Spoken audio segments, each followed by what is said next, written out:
we have ahead of us Sunday in the SEC, a busy Sunday, at least one doubleheader on tap today. A couple series wrapped up yesterday, so we've got a lot to get to for Saturday's games as well. Before we jump into any of that, got to let you know that this episode of Weekend Waypoints, every Sunday episode of Weekend Waypoints, is brought to you by Active Wealth Management. Ford Stokes, Sam Davis are my guys over at Active Wealth Management. Not just there to help you in the traditional ways with your finances, but also uh, media savvy guys. So in addition to sponsoring this and being a fan of what we do here at D1 Baseball, they're launching a TV show called Retirement Results. It's going to be on Huntsville, Alabama TV station, airing at 10:30 a.m. on Sundays, and in Columbus, Georgia on Fox WXTX at 8:30 a.m. on Sundays, right before Fox News Sunday. So that's part of the deal there. They're also on the Huntsville iHeart radio station with the radio show at 12 noon. They're on in Atlanta, AM 920, from noon to 1 on Saturdays, 11 to 12 noon on Sundays.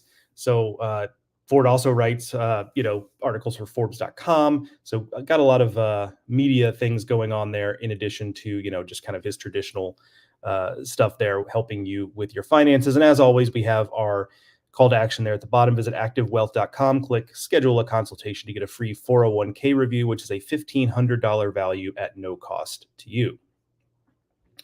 All right, let's get into the baseball stuff. Why don't we? Like I said, a busy Saturday, a couple of double headers to try to get ahead of some rain in the forecast for Sunday. So you like that proactive approach, because nothing is worse than kind of having to wait out a rainy Sunday getaway day, trying to squeeze a game in a window, right? So good on those teams for getting those scheduled and getting those games completed and out of the way. The game of the day for me was Alabama 10, Texas A&M 9. A little bit of a white knuckle ride for Alabama in this game. They got out to a lead as they did in the first game of the series, the first game of the doubleheader Friday. And in that game went very differently. This one, they hung on for dear life the rest of the way. They went back to Tyler Fay, Alton Davis second. Alton Davis II wasn't perfect in relief, but he did enough to close down the 10-9 win. And this win for Alabama was much needed. It's a home series, so you're always looking to hey, maybe we can steal some games here. You didn't get that done and win the series, but you get a game, so it keeps you in the mix, right? Bama still has a lot of work to do. I'm concerned about some of the stuff on the mound. I mean, this team can hit, especially when they're at home. I mean, A&M yesterday used a lot of bullpen. They got Justin Lampkin out of the game early. A&M had to use a lot of different bullpen guys to cobble it together, and Bama comes up with 10 runs. I mean, that's going to win you a lot of games. The issue is between the injuries and some of the guys who have faded a little bit as SEC play has gotten going, and we're in the teeth of it. With all that going on, they're just not as stout on the mound as you would like them to be to feel good about their ability to get through the SEC. But getting swept in the series was really a no-go. So a good job by Bama to get that win. A lot of run scoring early in this game. Then the bullpens did settle things down a little bit. And again, Alabama holding on, like on a roller coaster, when you're holding onto that bar and your knuckles are turning white. That was kind of the experience for Alabama yesterday, but they get it done.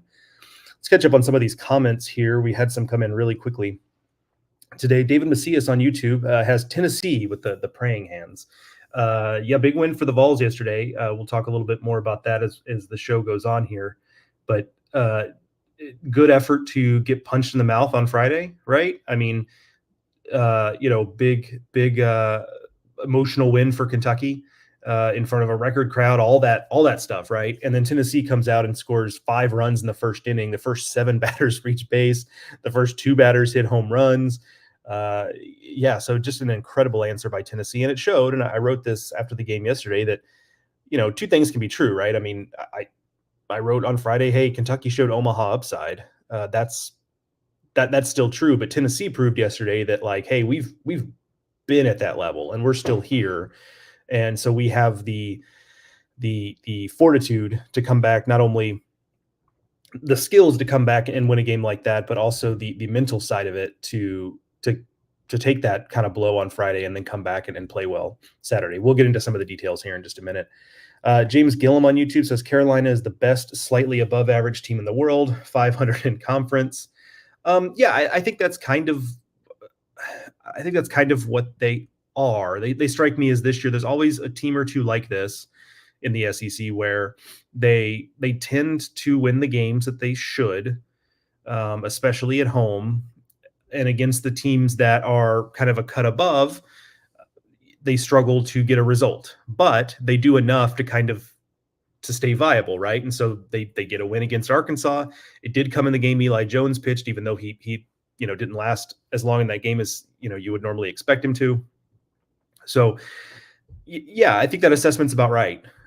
I think they're going to be a team that's right around 500, maybe a game under, a game over. Now, the beauty of the SEC from that standpoint is that A, that's all you need to do to be a postseason team.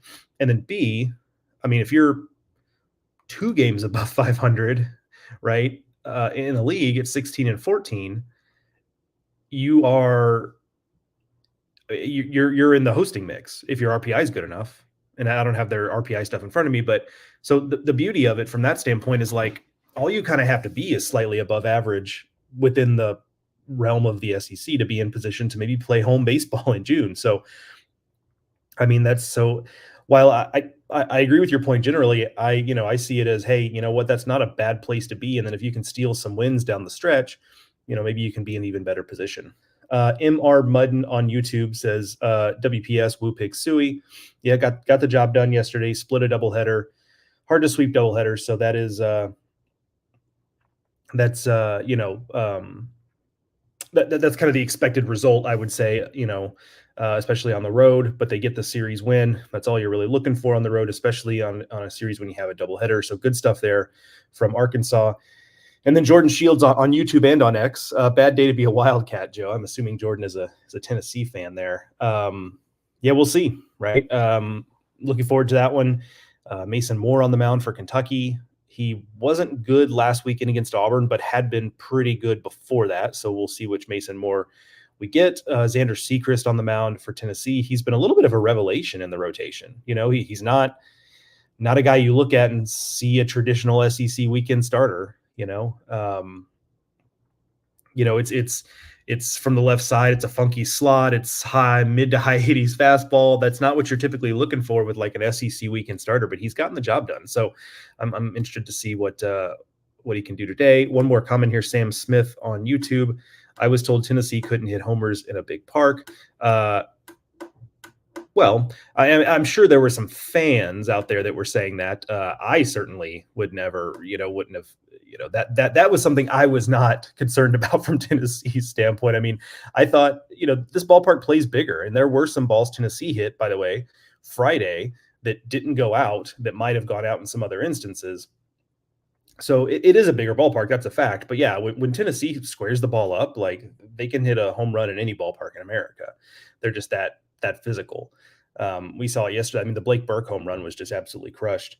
Yeah, so I understand where you're coming from with that. I was told Tennessee couldn't hit homers in a big park, because that's something I understand opposing fans say. They talk about Lindsey Nelson being a small ballpark, which is also true, by the way. That ballpark plays small.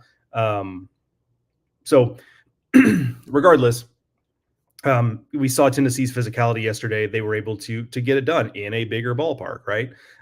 That's something they really can do when they square the ball up. So that was something I was never really that concerned about. Although two things can be true. You can say I'm not really that concerned about it, and also say that, hey, there might be a couple balls that you think should get out. But in Lexington, especially in that Friday game, because it was misty and it was chilly and it was nighttime where the ball doesn't quite fly as well, that there could be some balls that they just miss on. So a couple more. One quickly. James Gillen comes back and says wasn't supposed to be a negative for Carolina. No, I get it, James. I wasn't sure where you're coming from on that, but yeah, so I get it. I would like slightly better, but 15 and 15 should be the target line. I think that's about right there. So, okay. There's a couple more comments in there, but I'll keep rolling. We'll come back to those comments here in just a minute. Let's talk about player of the day. Okay. In the Kentucky-Tennessee game, in a losing effort, Ryan Waldschmidt, 3 for 4 with a home run and a hit by pitch. He led off Kentucky's bottom of the first with a home run. Unfortunately for Kentucky, they were down 5-0 when he hit that home run, so only made it 5-1. But a good day for Waldschmidt, who's been swinging it really, really well in SEC play. Christian Moore, 4 for 6 with a home run for Tennessee. A couple more Tennessee guys here. Dylan Dreiling, 3 for 5 with 2 home runs. The second of which was incredible. It was one of those, he just spun on a ball and hit a line drive into right field that it was never a concern if it was hit hard enough. It was a concern if it was hit high enough, and it just got over into the bullpen. But with some of those line drives, you just don't know if they've gotten under it enough to lift it over the fence, but it was certainly hit hard enough. And then Kavares Tears, 3 for 5 with a double and a home run. In postgame, Tony Vitello talked about how important that was for both those guys. For Dreiling, it was, Friday he felt that he was a little bit kind of jumpy at the plate and didn't get his swings off. And Saturday felt a little more under control at the plate. And then with Kavares Tears, he's been backsliding a little bit in SEC play. And Tony said that with Kavares, it was him putting his foot down and saying, like, this needs to stop.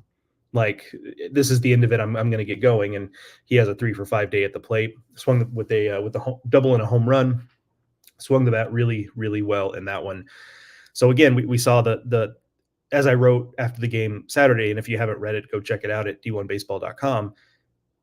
This is why this Tennessee offense is as frightening for opposing teams as it is, because Kentucky hung around. They tried to make a comeback. They never, it was. They'd chip away here and there, but every time they'd chip away, Tennessee would score runs. And you just knew every time Kentucky would get a little bit closer and make it a 4-run game, for example, it was like, okay, that's great, but Tennessee's not done scoring. So you're going to, at some point, you're going to need like a big inning. And that just never came for Kentucky. And so kudos to the Tennessee pitching staff, especially Aaron Combs. We'll talk a little more about Combs here in just a minute, but Tennessee pitching staff did enough to hold off Kentucky, which still was playing hard. But that offense, you just know, you can never bank on, after they score runs early, you can never bank on saying like, all right, well, if we stop them here, well, okay, but good luck doing that. Right. So just a frighteningly good offense for opposing pitching. Parker Noland for Vanderbilt in a Vanderbilt. I was like, wait a minute. Vanderbilt did not play a doubleheader yesterday. Parker Noland of South Carolina. You can see why I made that mistake. Parker Noland, former Vanderbilt player. Parker Noland of South Carolina, 4 for 8 with 2 walks in their doubleheader against Arkansas, which they split. So he's on base 6 times there. Peyton Stovall, 4 for 10 with a home run for the Razorbacks. I think we had a comment here. I'll flip over because I can fold this in. Sharkensaw on YouTube said, I think too much is being, let's see, people in my opinion have been making too big of a deal about Arkansas's road offense. And I would say yes and no. So I would say I agree with you. Excuse my voice this morning. Like I'm really, really fighting it. My apologies. I would say yes and no. So the no is that, or I would agree with you because they've mostly been winning games. They're still getting it done. They're still pitching well enough. And honestly, as long as you're winning games and your path to victory seems viable, and Arkansas's clearly is, I'm not going to get too nitpicky about it.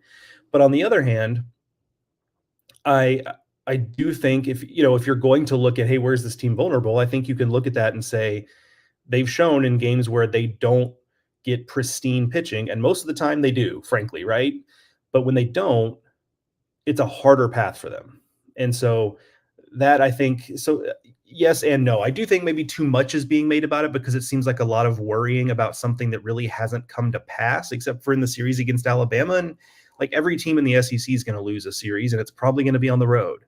So it really hasn't, it just seems like worrying for something that we haven't seen come to pass yet. Doesn't mean it won't, but I just feel like that's probably too much being made of that. But then I also understand that, if it does get derailed here, that's probably why. So I see it both ways. Okay, finishing up player stuff here. Charlie Condon, perhaps you've heard of him in the doubleheader against Ole Miss, which was split. So Georgia wins that series.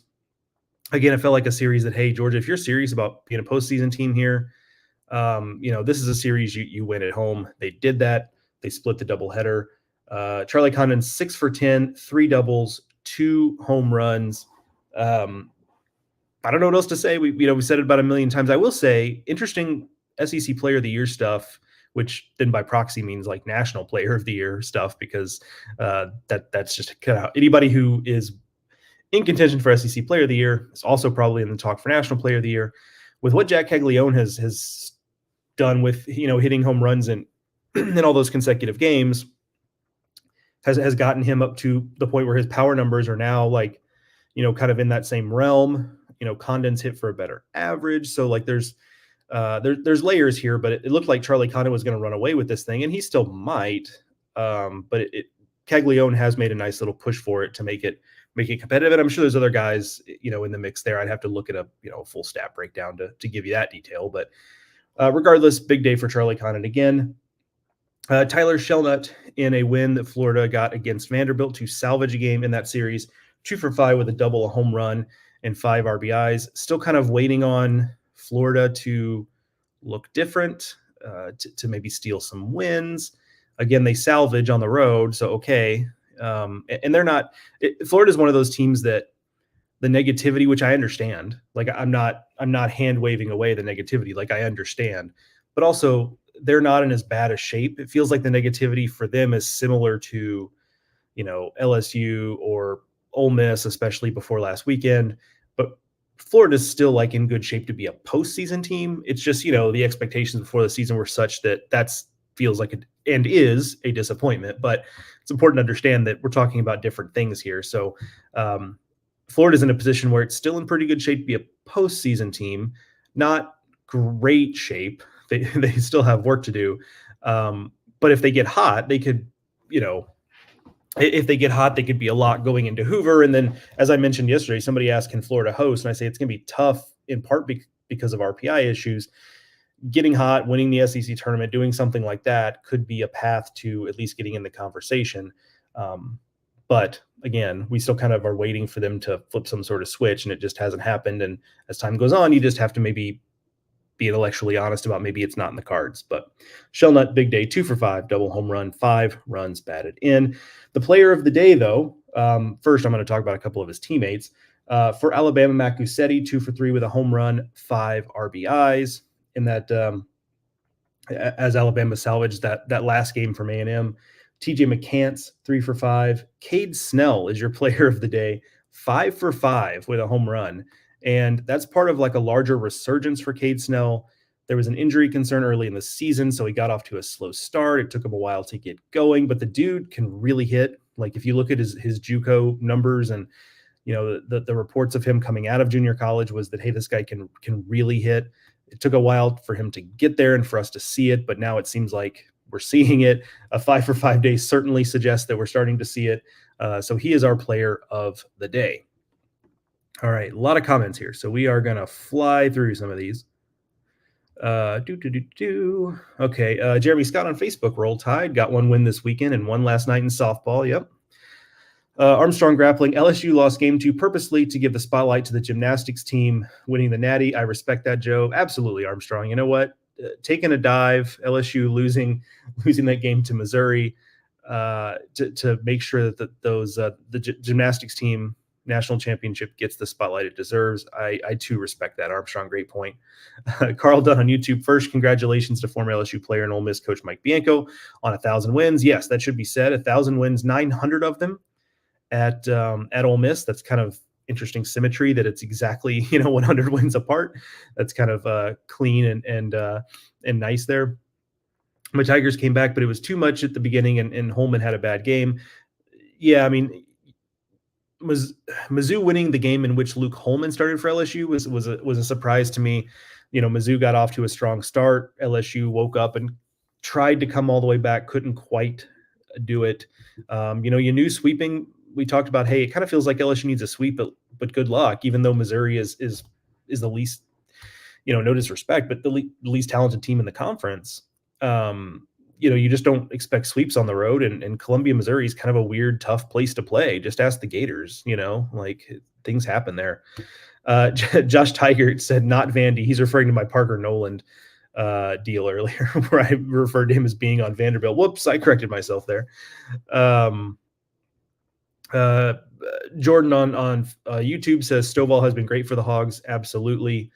Um, yeah, he's been a real catalyst. I think, when you talk about reasons for optimism that Arkansas's offense can be better than it has been, I think Peyton Stovall is right at the top of that list. He's come back and immediately been great for them. James Gillum, a couple of times here on YouTube, Arkansas only scored 5 runs in the first 2 games, and pitching isn't Carolina's strong suit. Yeah, like we talked about, like that is where Arkansas is a little bit vulnerable. If you're the Razorbacks, though, you look at the series win and you kind of feel you feel good about that, kind of regardless of how you did it. Moonshine on YouTube says, talk about Vandy cheaters. I don't know what that's referring to. Moonshine, if you'd like to enlighten me, I'm not going to guarantee that I'm going to agree with you or even really give it the time of day if it's something just bizarre, but feel free to jump in there. Shark and Saw on YouTube, I do have an issue with their 2-out approach on the road. They left 30 plus batters on base. Woof. I didn't see that number. So they're getting production, just not the right time. I'll stop derailing. Yeah, so that's another thing for optimism is like I'm a firm believer in. I understand why bad numbers with runners on base, runners in scoring position is frustrating. But I'm a firm believer in like I don't necessarily always know that there's a solution in those moments. I mean, I think a lot of times fans say, "Oh man, we're terrible with runners in scoring position." But then you look at the numbers across the league, and then they're not necessarily any different than what the average player is with runners in scoring position. So I think it's one of those things that, we, and me as a media member too, we fixate on it and we see that happening. And it's so frustrating, but a lot of times I don't think it's necessarily anything that can be done or fixed. I just think it kind of is baseball in a lot of ways. But I say that to say, yeah, Arkansas is getting production. So that's, you'll take that. You have to have one to have the other. Right. Jordan on YouTube, Georgia has some big series ahead. Curious to see how they pitch in those games. I am as well. That is clearly where they're going to be vulnerable. They turned to Brian Zeldin twice this weekend in like longer stints. They're clearly leaning increasingly heavily on him, and he's been great. Can't blame him. But it does show that their pitching staff is shortening a little bit with guys they really trust. Okay, I'll skip ahead here a little bit. Moonshine comes back, and then Carl Dunn clarifies. I did not see this. I was at my own game yesterday, and I somehow missed this. Vandy pitcher was ejected yesterday for illegal substance on his arm. Carl Dunn also says, yeah, Florida asked umpires to check for foreign substance, and they ejected a pitcher. Yep, fair enough. I mean, that stuff's going to happen. So, yeah, that's pretty cut and dry.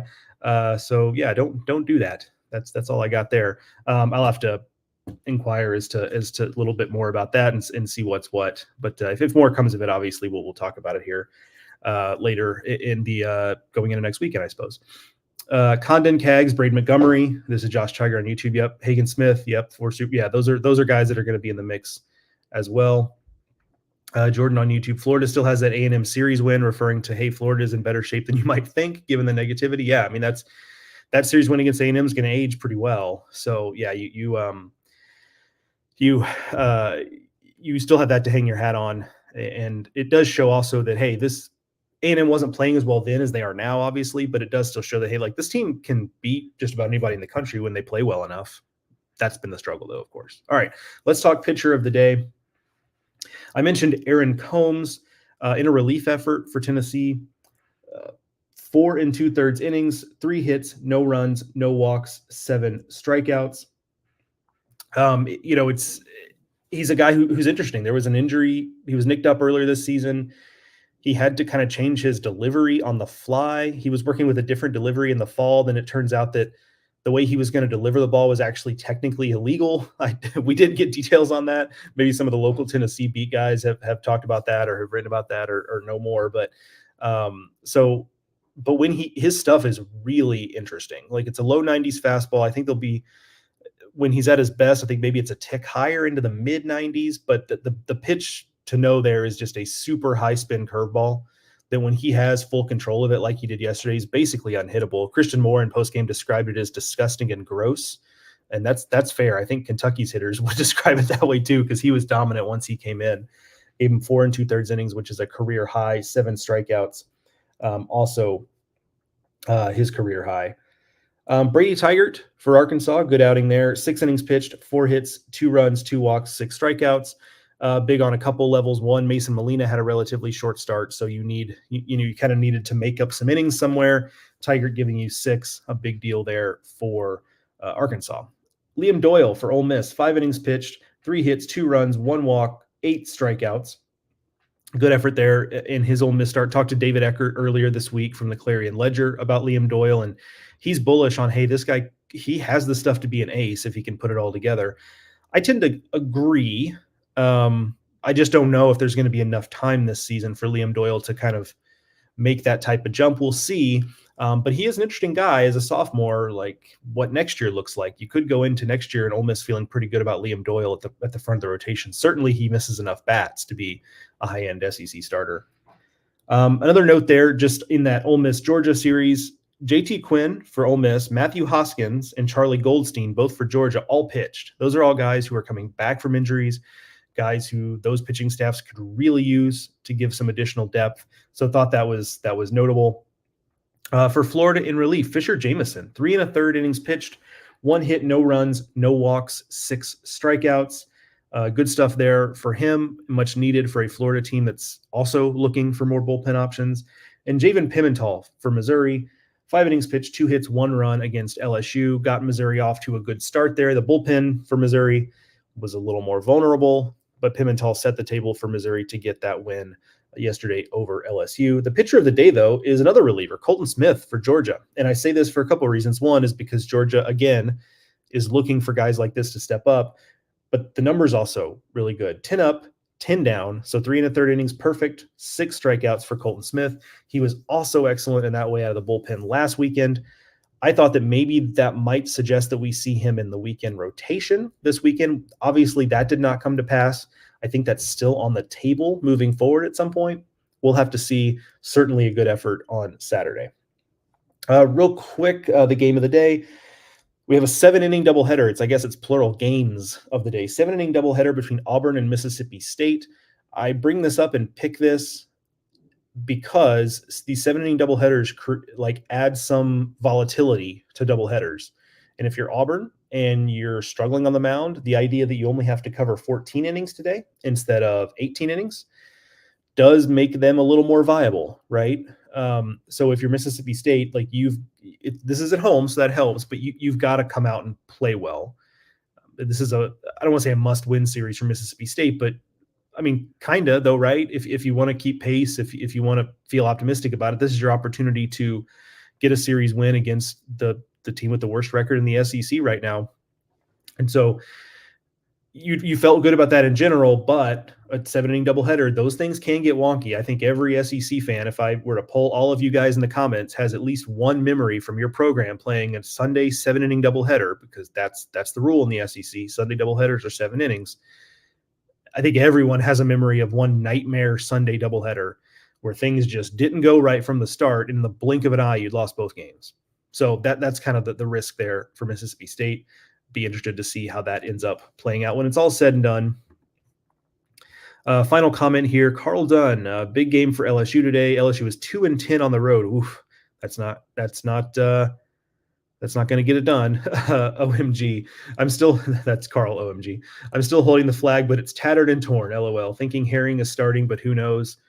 Yeah, certainly get a heavy dose of Griffin Herring, I have to assume. So regardless of the exact role, yeah, I mean, that is a must win for LSU. Point blank. You would have liked to sweep, but okay.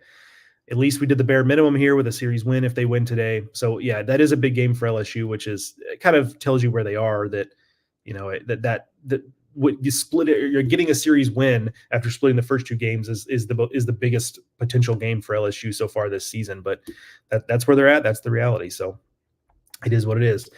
All right, folks, that is it. Another good long episode here. I love the comments. I appreciate you guys coming in with the comments and being a part of the show. That's my favorite part of it. So that is all great. Thank you for being here all weekend. Another good weekend of Weekend Waypoints. I'll be back next Friday previewing the weekend of action around the SEC.